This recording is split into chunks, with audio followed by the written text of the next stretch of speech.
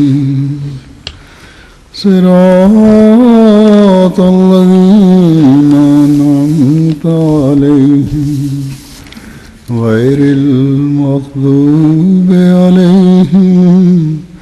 ولا الضالين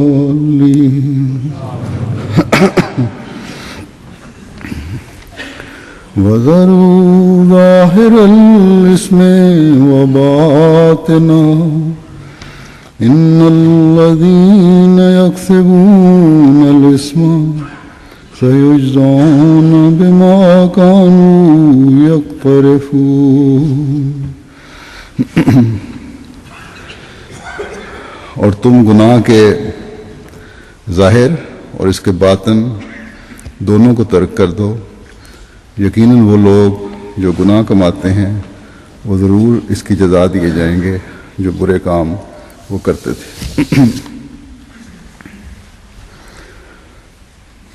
اس آیت میں اسم کا لفظ 2 مرتبہ استعمال ہوا ہے۔ اسم کے لغوی معنی ہیں گناہ یا جرم یا کسی بھی قسم کی غلطی یا حدود کو توڑنا یا ایسا عمل جو نافرمانی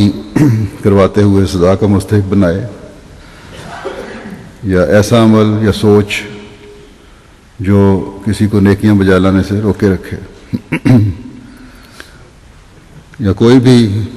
غیر قانونی حرکت۔ ذنب بھی ایک لفظ ہے، اس کا معنی بھی گناہ ہے،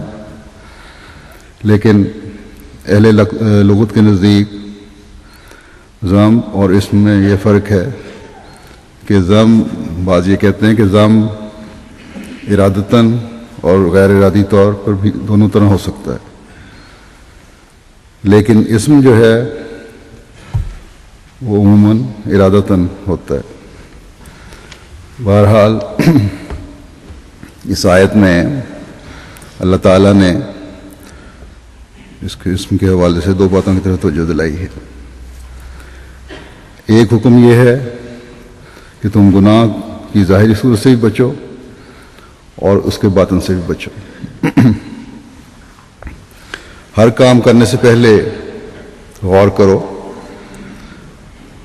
بعض چیزیں اور بعض عمل ایسے ہوتے ہیں جو واضح طور پر نظر آ رہے ہوتے ہیں کہ غلط ہیں، اور یہ شیطانی کام ہے، لیکن دوسری قسم کے وہ عمل یا باتیں بھی ہیں جو بظاہر تو اچھے نظر آ رہے ہوتے ہیں، لیکن حقیقت میں وہ بد نتائج پر منتج ہوتے ہیں۔ ان کی اصل حقیقت چھپی ہوتی ہے۔ شیطان کہتا ہے کہ یہ کام کر لو، کوئی ایسا بڑا گناہ نہیں، لیکن کرنے کے بعد پتہ چلتا ہے کہ اس کام سے یہ ایسا گند ہے جس میں پھنس گیا ہوں، اس سے نکلنا مشکل ہے، اور پھر ایسا چکر چلتا ہے کہ ایک کے بعد دوسرا گناہ سرزد ہوتا چلا جاتا ہے۔ خدا تعالیٰ فرماتا ہے کہ تقویٰ پر چلنے والے کا کام ہے کہ ظاہر برائیاں جو ہیں ان پر بھی نظر رکھے، اور باطن اور حقیقی برائیاں جو ہیں جن کے بد نتائج نکل سکتے ہیں ان پر بھی نظر رکھے۔ ہر کام کرنے سے پہلے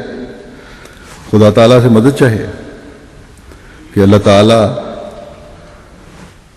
اس کے شر سے بچائے، جو بھی اس کام میں شر ہے اس سے بچائے۔ صرف ظاہری حسن دیکھ کر اللہ تعالیٰ فرماتا ہے کہ کسی کام پر کرنے پر تیار نہ ہو جاؤ، اس پر آمادہ نہ ہو جاؤ، کسی چیز کو دیکھ کر، اس کے حسن کو دیکھ کر اس میں مرنے نہ لگو، بلکہ جہاں شبہات کا امکان ہے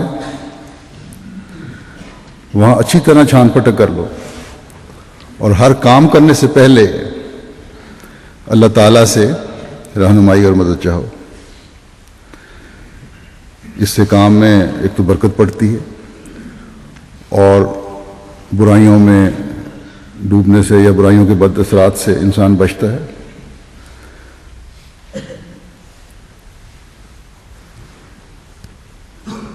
اور اس طرح اللہ تعالیٰ اس کو ہر شر سے محفوظ رکھتا ہے.